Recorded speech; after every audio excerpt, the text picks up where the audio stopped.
తమిళనాడు రాజకీయాల్లో heat wave ఏ మాత్రం తగ్గడం లేదు. ఢీ అంటున్న అన్నాడీఎంకేలో రెండు వర్గాలు. పళనిస్వామి వర్గంతో పోటీ పడుతోంది షణ్ముగం అండ్ వేలుస్వామి వర్గం. తమిళనాడు కరూర్లో రోడ్డెక్కారు అన్నాడీఎంకే నేతలు. పార్టీ జిల్లా ఆఫీసులో ఆధిపత్యం కోసం ఘర్షణకు దిగారు.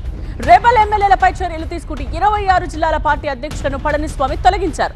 ఆయన ఆదేశాలు చెల్లవంటున్న రెబల్ ఎమ్మెల్యేలు మమ్మల్ని పార్టీ పదవుల నుండి తొలగించడానికి వీల్లేదు అంటున్నారు.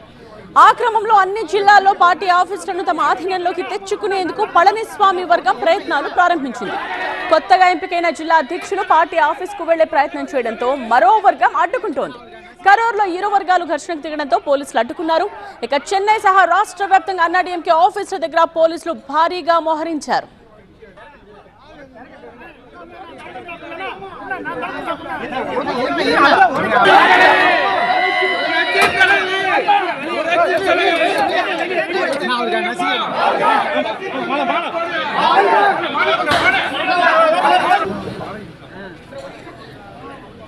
తమిళనాడు రాజకీయాల్లో హీట్ వేవ్ ఏ రేంజ్ లో కొనసాగుతోందో మనం చూస్తూ ఉన్నాం.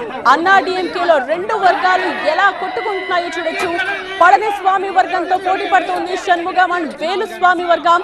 తమిళనాడు కరూర్లో రోడ్డెక్కారు అన్నాడీఎంకే నేతలు. పార్టీ జిల్లా ఆఫీసులో ఆధిపత్యం కోసం ప్రస్తుతం ఘర్షణకు దిగిన సిట్యువేషన్ ని మనం చూస్తూ ఉన్నాం.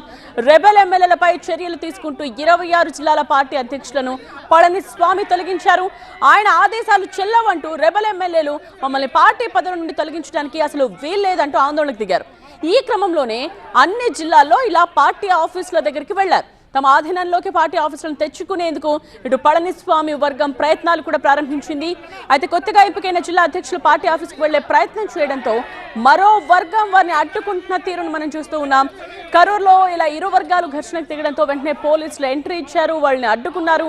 ఇటు చెన్నై సహా రాష్ట్ర వ్యాప్తంగా అన్నాడీఎంకే ఆఫీసుల దగ్గర ఇలాంటి సిట్యువేషన్ నెలకొనడంతో పోలీసులు భారీగా మోహరించారు.